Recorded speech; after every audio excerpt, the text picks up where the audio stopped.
Good afternoon and welcome to the next installment of NACDA's virtual programming lineup.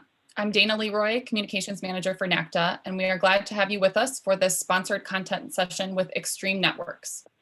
As we look ahead to bringing back fans into athletics facilities in 2021, there are certainly some new operational and logistical challenges that athletics departments must overcome. This webinar, titled How to Digitize College Venues for Safe and Seamless Reentry, is a good starting point to get administrators thinking about the transition to digital venue operations and the new possibilities technology like this can provide. A little bit about today's host organization. Extreme Networks was the only technology provider to be awarded top marks by Sports Innovation Labs in their 2020 Connect category analysis of venue solutions. Extreme is also the only network solutions manufacturer to specialize in stadium connectivity. Our speaker today is Kevin Wittnebert. He has been with Extreme Networks for 14 years and is currently the Associate Director of Sports and Entertainment. In this capacity for Extreme, Kevin has been looking at their college business for the last 6 years, where he focuses on partnerships with venue operations and ecosystem partners.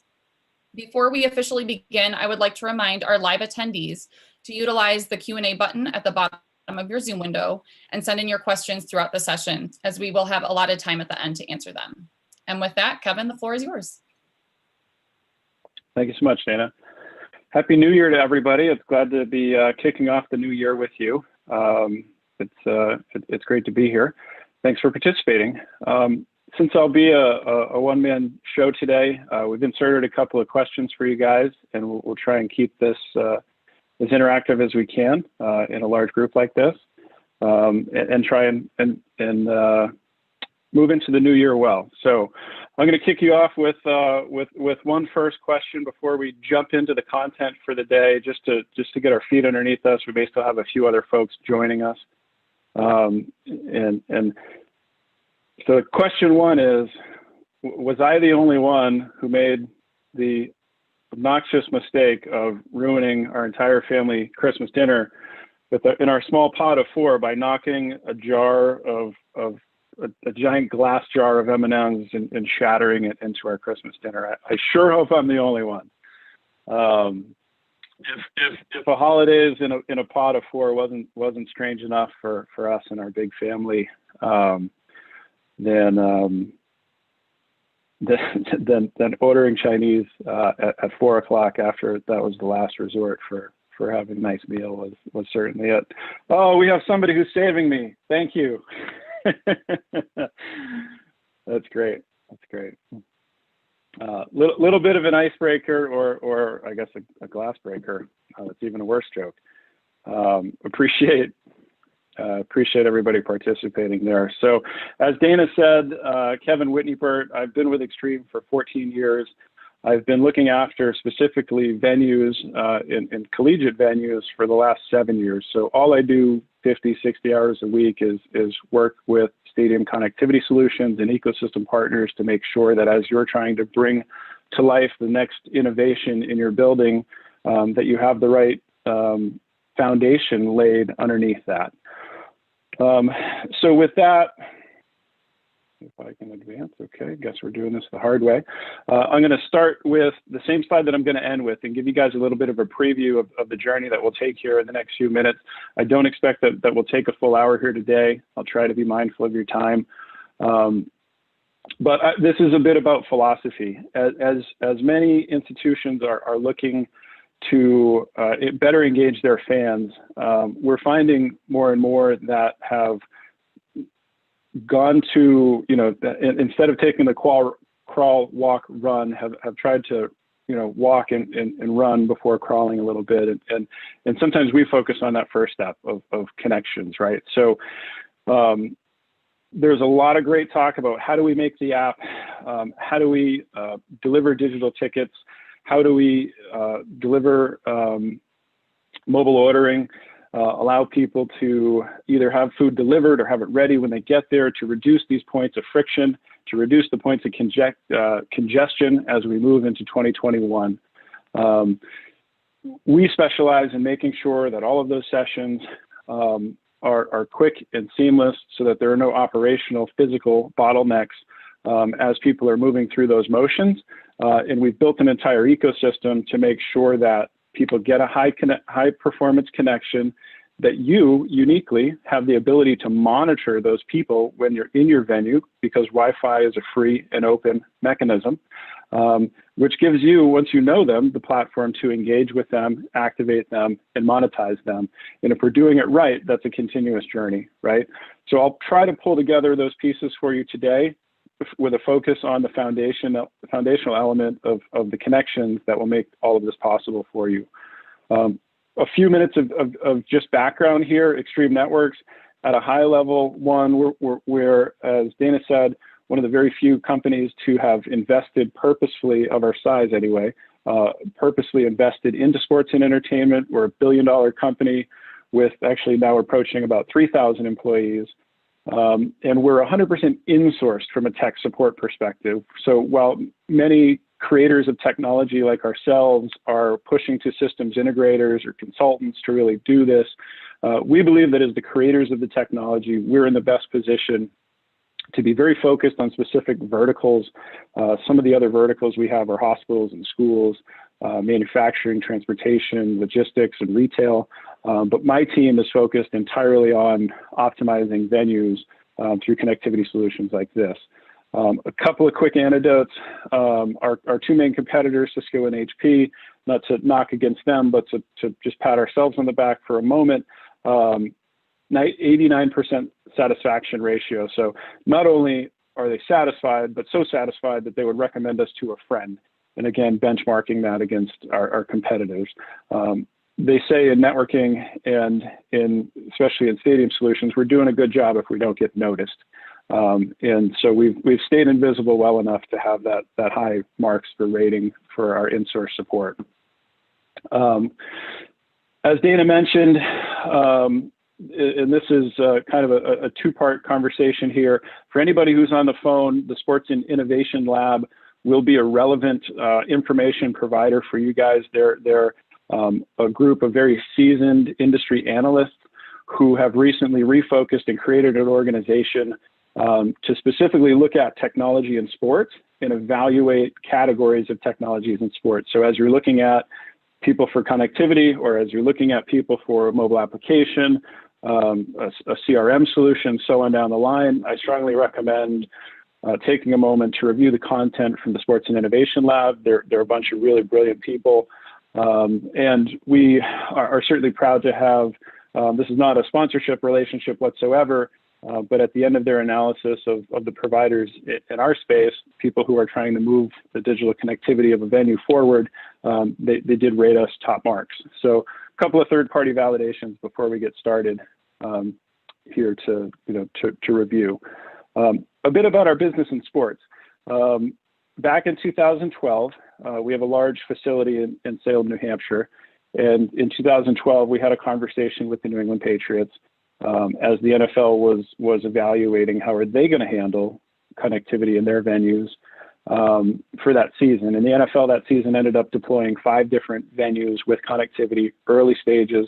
And the New England Patriots partnered with us. We worked with them for about 18 months, creating antennas and radios to make sure that they had coverage throughout their venue so that they could do what they wanted. They've experimented with really cool things like augmented reality so that, the yellow first down line will appear on the mobile app, or to have bathroom wait lines. So they're a very innovative organization, obviously have, their reputation on the field speaks for itself.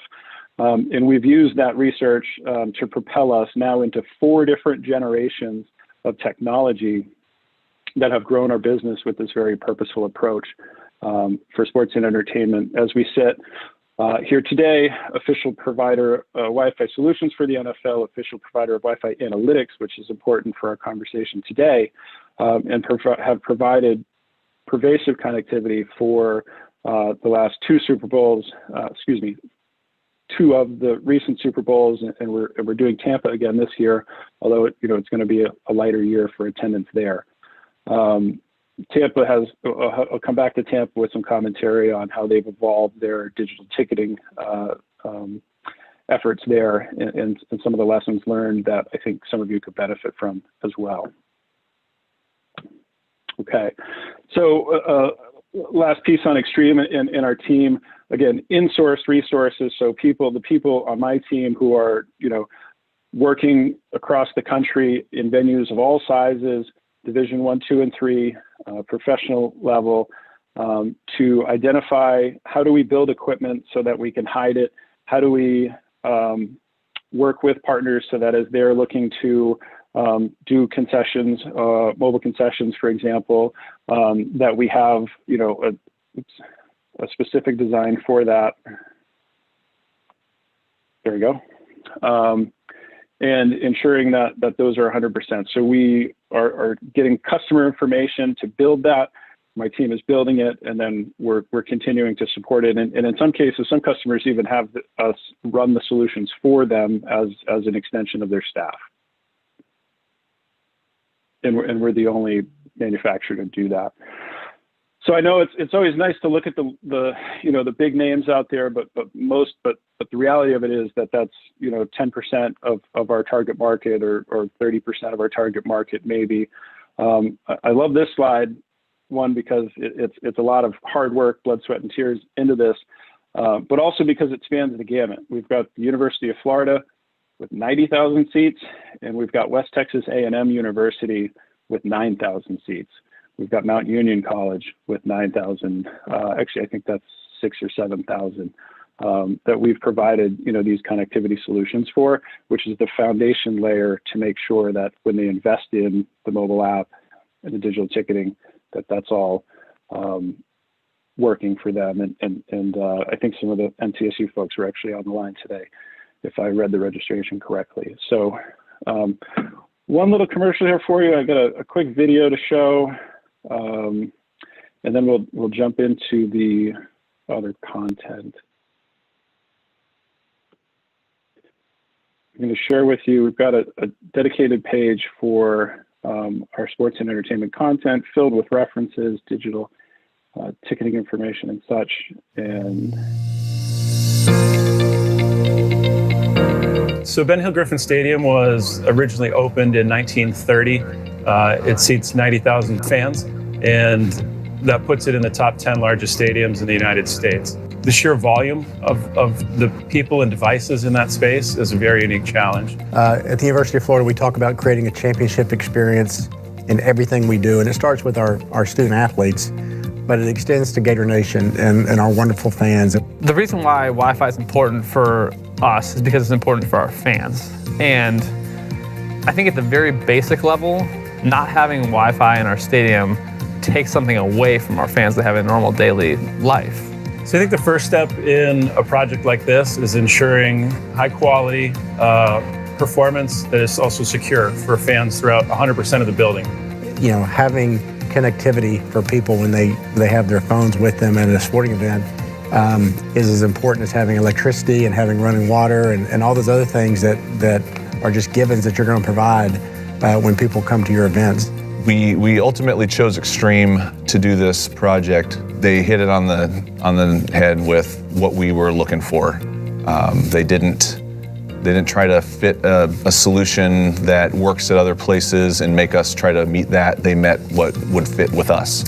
Initially, when Extreme formed our sports and entertainment business unit in 2012, stadium Wi-Fi was about connectivity and making sure that everybody had a base level of service. Today, we're 4 generations into a stadium-specific design methodology at Extreme Networks. Our focus has become on making sure that all of the different business units within each of our customers really has the opportunity to utilize the full potential of the technology. Working with Extreme Networks has been fantastic. They've been with us from beginning to end, and then after closeout of the project, they're still there, still checking in. The partnership with Extreme has been phenomenal, have met our needs, both in terms of timelines and in terms of the communication, and we couldn't be happier with the partnership.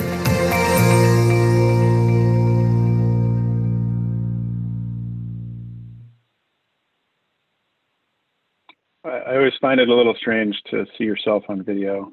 I don't know if anybody else has had that experience, but certainly very proud of the partnership with the University of Florida. It's a great team over there. If you're not aware, Scott Strickland was the athletic director of the year this year, and one of the specific call-outs for that was their investment and evolution in terms of digital technology. They're a very open, collaborative peer group. So if you're ever interested in learning specifically more about what they've done with their mobile concession ordering or digital ticketing there, James and team are great resources for that. He's actually hosting a session for NACDA today. Otherwise, we had talked about him participating in this. So that's a bit of background and color for how we got here. As I said, I've been focused on venues exclusively for the last 7 years in college, and like many of you, this is the background for the creation of the next section. Like many of you, I went from 120,000 airline miles a year for the last 5 years to haven't been on a plane in 10 months. And after, the Final Four was canceled last year, and we helped a lot of people shift their employees to remote work. And people started thinking about what are we going to do in 2020? What are we going to do in 2021 now? Because many people weren't allowed to have any fans in 2020. There was a point, I believe it was around the end of March, where I got 3 phone calls from 3 different institutions of 3 different sizes in 3 different parts of the country. And all 3 of those phone calls sounded remarkably similar. They said, Kevin, I know we've never done a project together, and we would love to do a full stadium, Wi-Fi solution to have high density connectivity everywhere, but we need to make sure that next year we can take payments over the phone, we can order food over the phone, so that there's less touch points, less friction points, less physical contact points, and we need to make sure that our digital ticketing goes smoothly. And that was the genesis of this next section.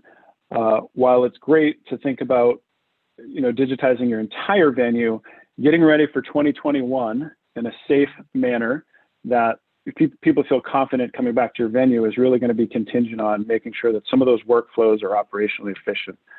So we spent the next month really polling a bunch of our customers and talking to them at all levels, professional and collegiate, to say what are we going to have to deal with here? How do we help you get ready? And then we created the package that we'll get to here in a moment. These are the 4 things that they said. It's safety, and that's going to be based on city, county, state. Nothing new. Everybody's been talking about this for 6 or, well, it's very new, but for the last 6 or 9 months, we've all been talking about this. Operational demand. How do we make sure that as you deploy these new technologies that are going to get people in safely, that you're going to do so in a manner that doesn't give you additional lines, but helps those lines move smoother? With the deployment of new technology, that's always a challenge. Secondly, how do we move that to mobile? It's one of those hindsight 2020 things that I think about and I laugh mostly with my family because that's all I see anymore other than video. Is how long did we sit there touching that keypad to put in your PIN number or your signature with a pen or a numeric pad that 1,000 other people have touched and probably had a snack and licked their finger, the ketchup off their finger before touching that keypad. These are some of the things that we just say, wow, there's maybe some silver lining if we don't have to do that stuff anymore. So how do we move that to mobile so that we have less touch points? And then the physical demands. It's really hard to change the physical aspects of a gate. You might be able to space that out, give them more depth to that line, but you're not going to change the opening of the gate, for example. So how do we help them make that operational space larger? And a lot of times that's with connectivity.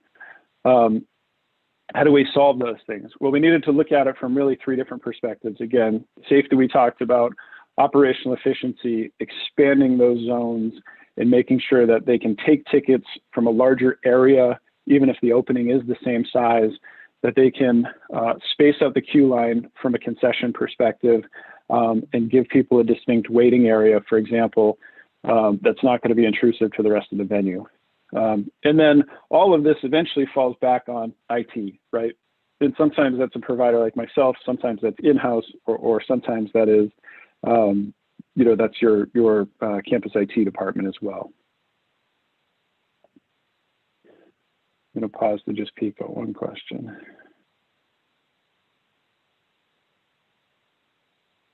I will get to that. Thank you for the question. So we'll focus for the rest of the time here. We'll focus on really two major aspects: one, contactless payment, and two, digital ticketing. Digital ticketing has a couple of foundational elements to it. What you're trying to reduce, and I think not being insensitive to all of the realities of the pandemic, this is something that people have resoundingly said, maybe a bit of a silver lining, something that we've wanted to do for many years, and now we have the business justification to say we need to do this and we need to do this now. How do we make sure it happens smoothly? So digital ticketing, you're getting, obviously the benefits are 100% visibility to all your fans. From the network side perspective, is not only having that visibility to who is the fan, but now from a networking perspective, we can tell you all the things that they're doing. If you're best to engage with them on Facebook, or if you're best to engage with them on Instagram, or a new application that you have not yet heard of. We've definitely had some surprises at the end of the season where we say, whoa, what's that new app? Okay, maybe it's time we start looking at that with, through our digital team with a closer eye. Reducing the cost of tickets. I had one of our institutions that we work with say that they saved $150,000 by not printing tickets when they went to digital annually. So that's a big savings, and that's part of an ROI of the systems. And then one of the things that we specialize on that is unique to Extreme, truly, is collecting those insights from the fans as they're doing it.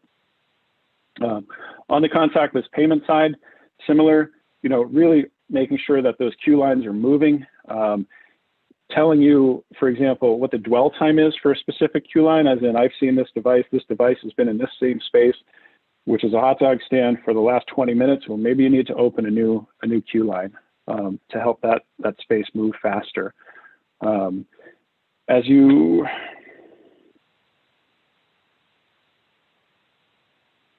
look at the venue as a whole, I had one of the CIOs that we were working with on this had said to me, as they were talking about the different things that they want to do operationally in their mobile app this season, he said, at this point, most people have realized that wayfinding is dead. We will never be able to educate our customers to get them to change their behaviors. Our realistic expectation is that we can have an intelligent infrastructure that tells us how we can better serve our customers. And that's the example that I just gave. You may be able to give them some information so that they know where the hot dog stand is, but the idea of being able to lead them there is something that most people are now moving away from. The concept that we're driving towards is giving you as a venue operator the information to say, hey, the line is here, and so we need to do something to improve that line. And sometimes that's going to be, let's open another lane, a register, a ticket scanning lane. And sometimes that's going to be, we're maxed out right now, but we need to figure a way to do gate A better in the future, or this beer stand better in the future, or Coke stand, Pepsi stand, depending on your pouring rates. The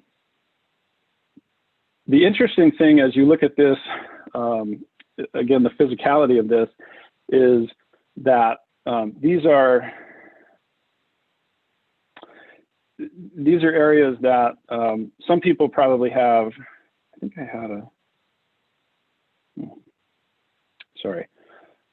These are areas where a lot of people have been providing, have had service providers in the past, especially around ticketing, right? Your ticketing vendors, provide ticketing Wi-Fi, for example, to a lot of different vendors, but they're really providing it for their scanning device.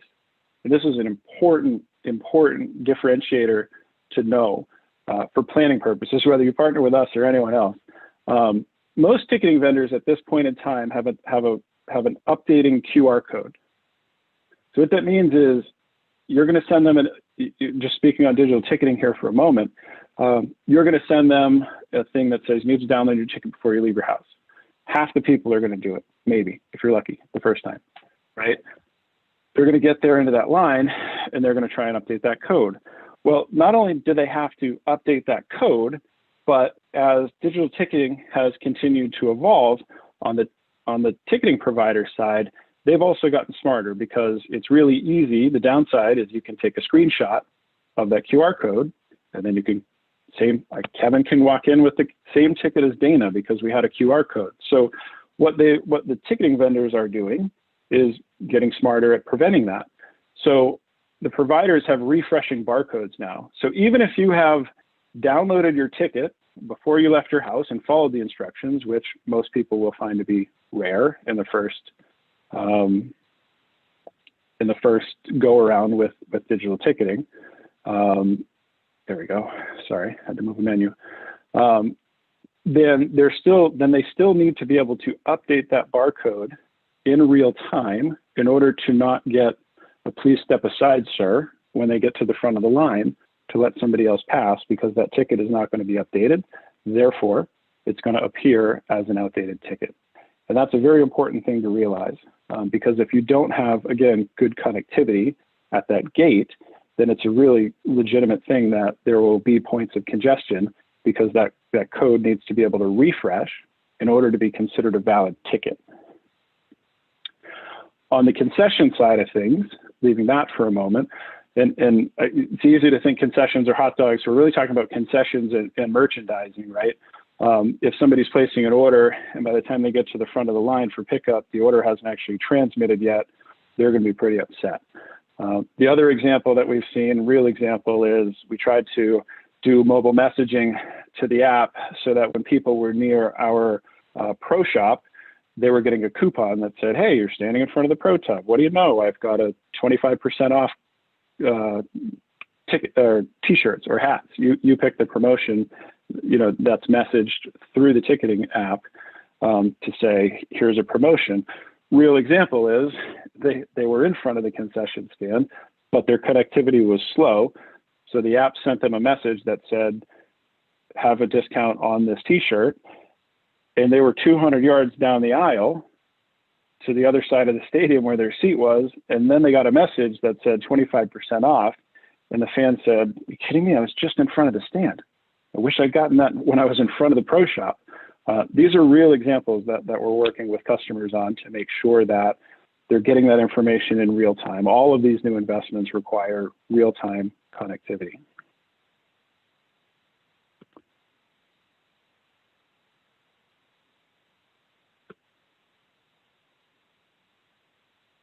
This is usually the point in the discussion where somebody says to me, "Well, what about 5G?" This has been the major question for the last 6 months or so. I in jest, obviously, but I feel like people have said that 5G is going to do everything, including solve world peace. 5G is a complementary technology. The first thing to know is that you don't control it. It's regulated by the FCC. AT&T and Verizon and T-Mobile spend millions and millions of dollars. They just actually had an auction that was hundreds of millions of dollars generated to the FCC for selling this spectrum. So if they don't own it, they can't use it. Only certain people can own certain spectrum. Also means it's regulated. You could never access that data. It's private, confidential data as a telecommunications provider. That's different with Wi-Fi. Wi-Fi is an open, opt-in network. So when fans join your Wi-Fi, you can do all the data mining that you want to learn more about them, or maybe not about them specifically, but about your fan base as an aggregate. And that's pretty important. That's a huge differentiator. The other thing to note, as people are talking more and more about 5G, is that the device adoption rate has really slowed down. As phones were beginning to refresh, the iPhone through the iPhone 6 or 7, we were seeing an average device recycle of 2 years, right? Somebody's contract was up, and they wanted that next device because it was truly a significant feature differentiator for that. And as much as our friends at Apple and Android would love to disagree with me, the hardware form factor isn't changing that much. And for anything related to 5G or Wi-Fi, it requires a hardware change in the building, and it requires a hardware change on the fan. And there's little to no benefit to invest for those technologies until it's a connection on both sides. As an operational organization, the other thing to know is anything that's a 5G device requires a contract, right? So if you were like even just a scan gun or a mobile payment system, if you were to try and say, that's going to be a 5G device, the stadium operated technologies are typically a poor use for that, because you're going to pay a contract for 12 months a year for every one of those devices, as you would any other carrier device, over a 12-month period, even though you're only operating that venue for 3 months a year. The carriers are also going to focus their investment on your broader campus, and if you're lucky, on the seating bowl, because that's where people are spending 80 or 90% of their time, even though it's not your biggest operational concern. You want them to have a wonderful experience in the bowl, and if they can have a good connectivity in the bowl, that's great. You'll certainly get much more branding and rapport with them with a great in-seat digital fan experience, but it's not going to affect your operations as much as it would if they're sitting there pushing refresh on their phone trying to get into the building. That's going to create problems for you operationally. Here's a few pictures. Gosh, I can't wait till we get back to this. But this is one of our customers, real world customer doing digital ticketing. 85% of the people in this building are using digital ticketing. We have them all online.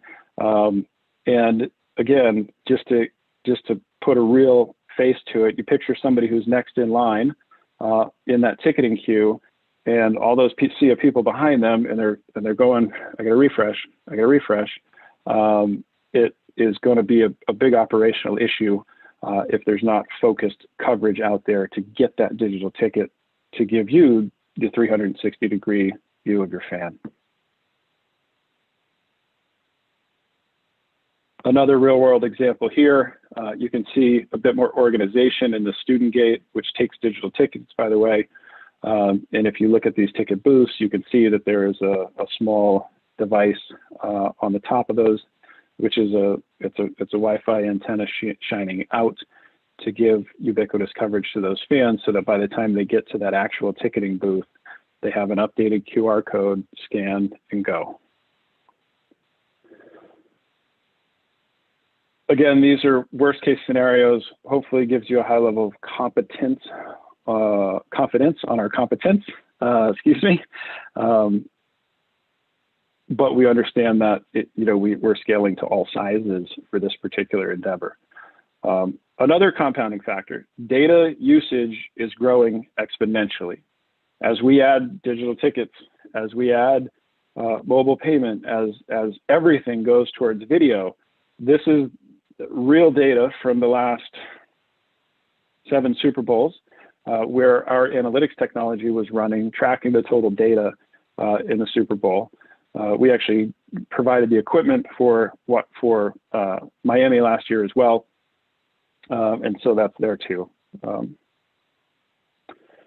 Needless to say, as you draw more people to those applications, they're more adept at utilizing the resources of the venue and Wi-Fi. Okay, so here, what I call the connectivity moat. And I'm gonna Dana, if we could pop that next question before I start explaining these photos, that would be great.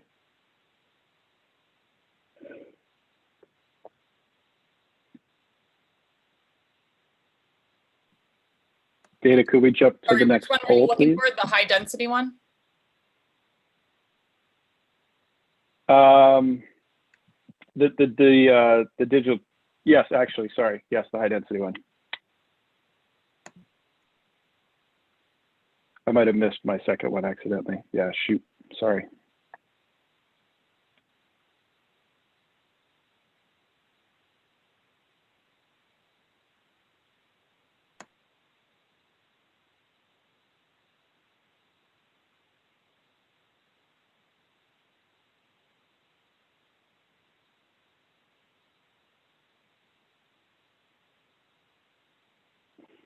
Interesting. Thanks for those who are replying. Looks like we got a dozen or so far, so we'll just give it another 30 seconds here, if we can capture a few more responses, but it seems certainly to be trending towards lacking connectivity so far.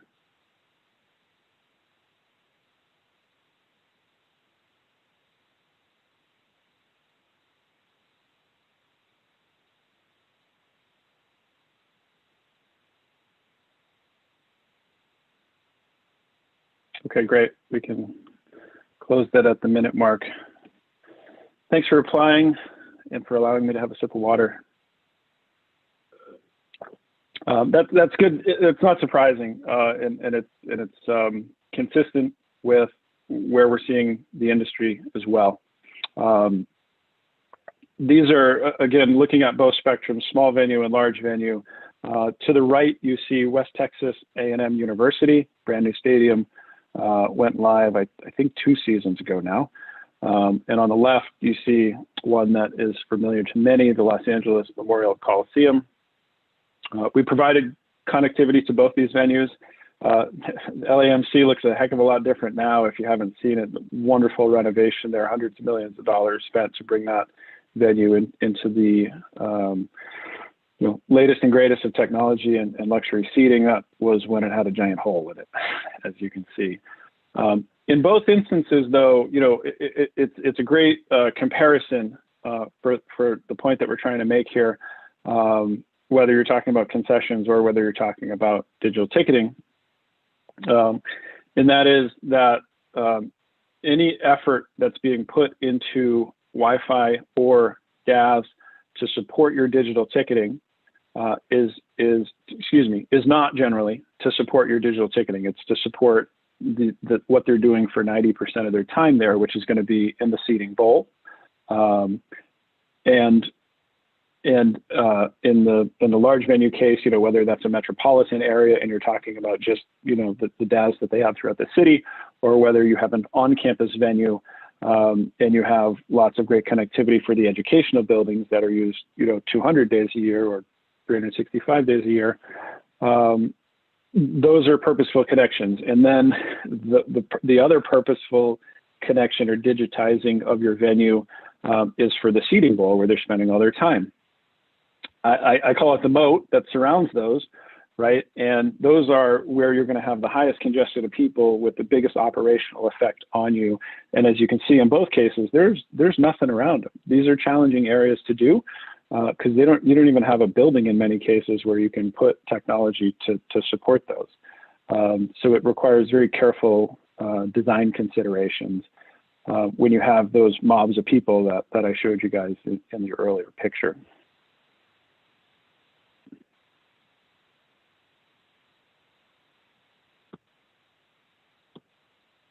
Okay. So the next section here is on analytics. Hopefully, we've done an okay job of explaining, some of the areas that can benefit, having that digital connectivity in your venue, and some of the business problems that you are likely trying to solve alongside, your peers in the industry getting ready for 2021. And then the last sort of carrot or the icing on the cake for us is analytics. Not only do you get to solve the operational problem if you go down that path and provide them connectivity to avoid the congestion and provide them the forum of using the phone, less touch points, safer access, but you also get to learn stuff about your fans. Extreme has a great platform called Extreme Analytics. This is my kind of commercial section here. And we're going to tell you 100% of the applications that are being used on those devices, whether you're just talking about concessions or ticketing, or whether you're talking about your entire venue. So for example, your game day app, XYZ University, BYU, for example, has a great game day app. They're the only university I'm aware of that actually had more team level adoption of their mobile app than ESPN Go. And that's a pretty significant thing, and we could measure that for them. Another example, when Pokemon Go was really on the rise, and this one kind of makes me cringe, but that's why it's a good antidote, is that we can create a definition for any application, and we had some teams that came to us and said, hey, we want to know if people are actually using this during the game. We wrote the definition, they ran it, and we came up with a report that said, yes, you have a 65,000 seat venue, and we're seeing 10% of them using Pokemon Go during the event, and the digital marketing people, really? But it's that astounding to me that many people were using that application during the event. That is what makes it a great example. What they chose to do with that data was to create a non-game day event, and they were able to get, it was close to 10,000 people in an NFL stadium that showed up on a non-game day to hunt Pokemon in their stadium. And as crazy as that sounds, you had an organizational battle where the business side was saying, no, this is silly. We should never do a Pokemon hunt. And somebody on the other side from the digital organization was saying, well, here's the data. We know that people are doing this. This is the report from Extreme Analytics that says how many people and where they're doing it and all this fun stuff. So they did the event, and then as I said, they got close to 10,000 people to show up to hunt Pokemon on a non-game day. So additional revenue opportunity as well. But on the operational side, that's a little segue on there. On the operational side, again, looking at how does a noon kickoff compare to a Saturday night kickoff, and what are the bottlenecks that we'll see at a concession stand on that? How do our beverage stands compare to our food stands, or I guess some of the kiosks, that is most are food and bev, or how does merchandise compare to food and bev? How does gate A compare to gate B? Once they go through gate A, where do they go from there? Do they go to a concession stand, or do they go, you'd need connectivity in the bowl to determine this, but do they stop somewhere else before they go to the bowl, right? How does gate A compare to gate B, and things like that? So these are all great location awareness questions that, long are the days since you gave somebody a card that said 10:45 on it and then picked it up when they came through the other side and said, oh, good, it's been 12 minutes. This is a way that will give you that for every single fan, to give you that intelligence of how you may need to change your gate setups in the future.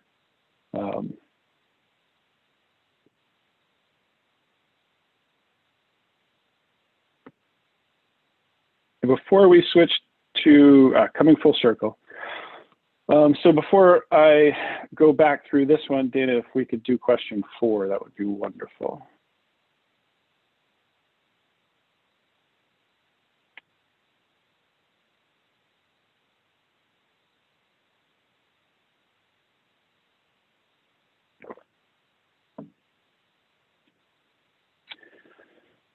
So we're asking the question here sort of on an ad hoc basis, or in real time. When you look at data about your operation, your facility operations, how do you like to look at that? Do you have the staff available that it's realistic where you could make a change in real time? Or are you just looking at that data sort of in a binary sense, like for ticketing data, right? You can obviously, anybody can tell X number of fans went through gate A, but you can't tell how long it took for every one of those fans to get through that gate, for example. And using that data in real time versus to open a new concession lane, for example, or optimizing the flow or configuration there. Good, okay. All right, sounds like data could be useful to many. Thanks for those who answered that one. So again, back to where we began, and then we do have a promotional offer that I'll end with. Where we began was, having that connectivity is what's going to give you the actual information available to monitor fans as they're coming through, engaging the fans, making sure that they have that real-time connectivity so that they can give you, so that they can place an order through the app, and that works. As they come through your line, being able to make sure that doesn't create an operational bottleneck. And then once you have them connected, say, here's the journey example from Engage to Activate to Monetize. If you have that solution in place, both at your gates and at your concessions, then you've identified that fan at the gate. You've engaged with them because you know their information, because you gave them a ticket there. And then as they're going to the concession stand, you can push promotion to them and know that that's going to get there, to whether it is the concession stand or the merchandising area, to get them to receive that information and act on that information. And then as they, if someday you move that technology out into the bowl, then you have the full experience, so that they're following that journey no matter where they go, from entry to seat.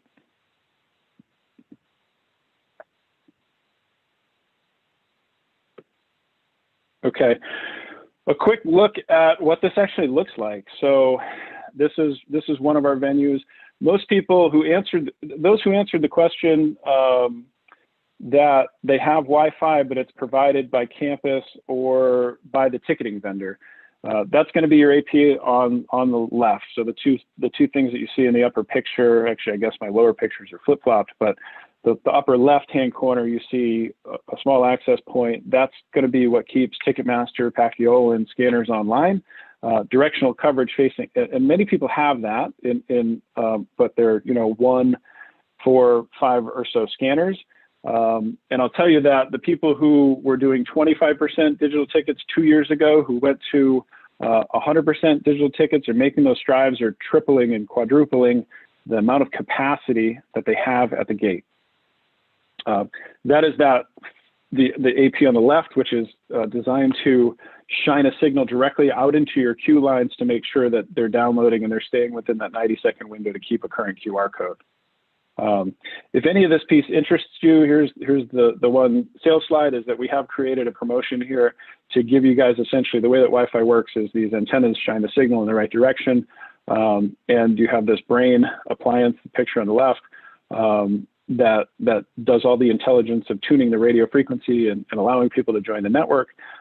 We are, for anybody who's doing more than 5 gates or concession stands, we are actually giving away the brain for free.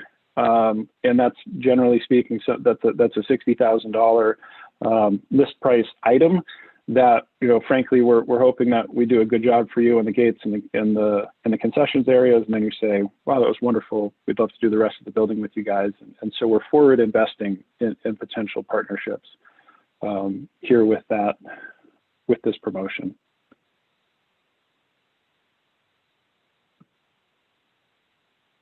So that is the planned content for today.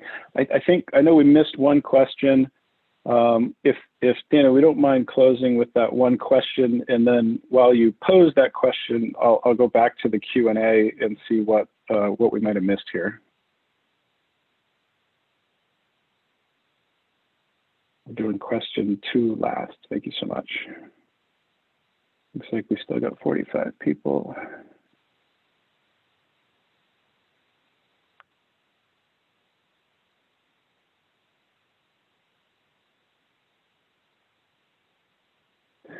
Okay, the question, and I encourage you now to, if you have other questions or thoughts or even just feedback or sympathy for my ruining of Christmas dinner, feel free to share that through the Q&A panel. But the one question that has been posed so far is feedback first. We're new at this, okay. A little bit that we started last year, yeah. That's what I expected. So few people were able to have fans last year that makes a ton of sense. Great, thanks for answering for those who did.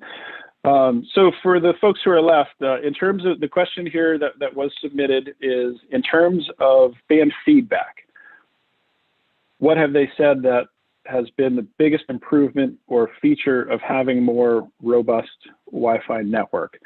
And I guess I would say, gosh, I'm not as good at Twitter as most people are, but going back to the Florida example, if you search under Scott Strickland's feed and search for Gator Wi-Fi within his feed, you'll see Scott was amazing at, another reason why he's AD of the year, he was amazing at talking to his fans. And you'll see some very authentic conversations that he had via them. And that was actually we started late because of their fiscal cycle.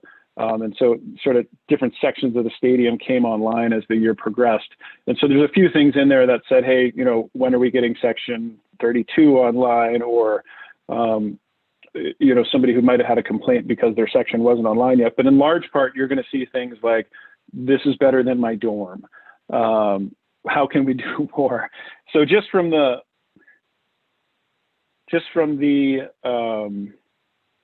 strictly from the fan perspective, it was thankfulness, right? The other side of that question was from the athletic department. The athletic department had knowledge, and most of the universities that we work with now are moving towards quantifying, like, what is the worth of an identity. So as you onboard people, as they come through your digital ticketing, you're saying, well, we have, our venue has 10,000 seats.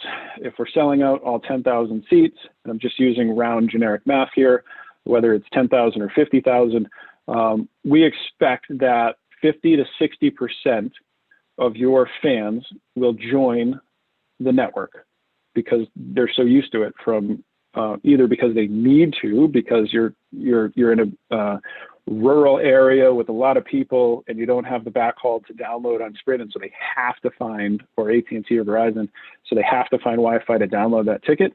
Boom, then you have them, you have their information, you can market to them. And so a lot of people who are going down the digital ticket path have been able to associate a specific value with that. In our organization, we know that if we have 10,000 people at a football game, 5,000 of them are going to join the Wi-Fi. And I know that an email address is worth $2 for me. That's, $10,000 per game that Wi-Fi is worth to me, outside of the operational benefits, outside of not having to spend $150,000 a year printing tickets and mailing tickets and doing all that other stuff, right? So that's kind of the AD side of it. The department side of it, internal affairs, external affairs. But from the fan perspective, they just want to do what they're doing, right? They want to do all the things that they were doing if they were on the couch, but have the live experience and share that brand. I'm going to try not to mess up this quote, but I had somebody say that the head of external affairs say to me a couple of years ago that he said, Kevin, you have to realize that it's no longer enough to have gone to the game if you can't prove it. If you don't have some type of capture where you've shared that as somebody for the age group, specifically for the age group that's in college, although I would say that age threshold has continued to climb as to how many people are participating. But if you can't share that and prove that you've been at that and sharing that experience with your network, then it's like you were never there. And that's how, the generation is changing as we digitize our venues here. So I will finish a little bit ahead of schedule. I hope that was on point in terms of the content that you were hoping to see based on our agenda. I'll pause here to see if anybody else submits a question, but we certainly appreciate everybody listening in. Thanks, Kevin. I do have just a couple questions from our side. We have a couple minutes left. Oh, good. Sure. When you're starting these partnerships with athletic departments, can you kind of give us an idea of who are involved in these discussions? Like, who's at the table? What perspectives do you need to have when you sit down and you're talking about these digital venue operations, looking to make these changes? Yeah, it's a great question. I mean, ultimately, it's a partnership between both internal and external affairs. Usually the conversation is started from the external affairs side or the senior staff members, where they say, hey, this is something that we would like to do more push promotions or do digital ticketing. And we know we can't because I can't even send a text message, right? So a lot of times that piece of the conversation starts with external affairs, and then we're pulling to the table whatever IT staff member. I know IT in college athletics is typically pretty small, but there's a stakeholder from IT who says, how do we maintain the system? And then there's a stakeholder from internal affairs that will generally ask something about how are we, what's the process for getting up and running? But because most of the monetary benefits are more from the external affairs side, oftentimes the project champion is more from that side of the house.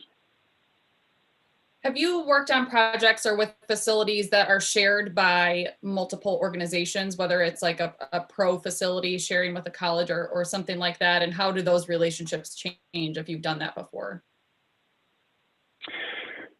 Yeah. I mean, gosh, we've had as many as 4 stakeholders. Sometimes there's a city county entity or a state entity who owns the building. And then you have a pro team, or potentially even on the arena side, hockey, basketball, and then college all together. More decision makers. It's certainly more of a process. Oftentimes there's one that's championing the effort, but it's a matter of giving everybody a design that they're happy with, one that doesn't compromise the aesthetics or the integrity of the building. And moving forward through that path. And the good news is everybody's on the same page that this is a requirement. Then oftentimes there's a shared cost model associated with that, and it can reduce the initial cost burden.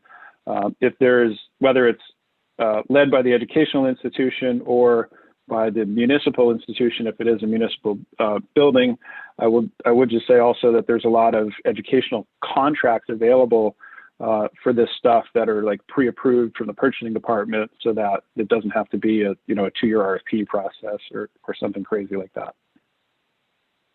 So you just mentioned timing. Can you touch on the timing of a project like this? Like what are some of these administrators looking at? How quick of a turnaround could it be? Does it just depend on what they're looking to do? Yeah. So I would say, I mean, for the Evo kits that we're talking about here today, in terms of digital ticketing and concessions, those projects are, start to finish, kickoff to tested and done 3 or 4 weeks. If you were talking about doing I think the average venue size is around 60 or so thousand on the football side. If you're trying to do that, you're talking, depending on the architecture of the building, that could be a 4 or 5 month project from kickoff. And it's the time of year everybody's trying to get up and running for August, right? So if you're doing sort of a phased approach, roughly a month, let's say, from a construction perspective, kickoff to validated solution handover. And if you're talking about a full venue solution, that large venue size is going to be, like I said, 4 or 5 months, 6 months is kind of a worst case scenario. Okay, great. Well, we're coming up at the top of the hour here. So Kevin, I just want to thank you and Extreme Networks from the NACDA team for your insight into this topic. Obviously very important, coming to the forefront of everybody's mind, as hopefully we are looking at a little bit fuller stadiums in 2021. So just a reminder to our registrants and our attendees, you'll be sent a copy of this presentation and the recording as well. So if you have any questions, you can reach out to Kevin directly. Thank you for joining us. Very good. Thank you for having me. Have a great day.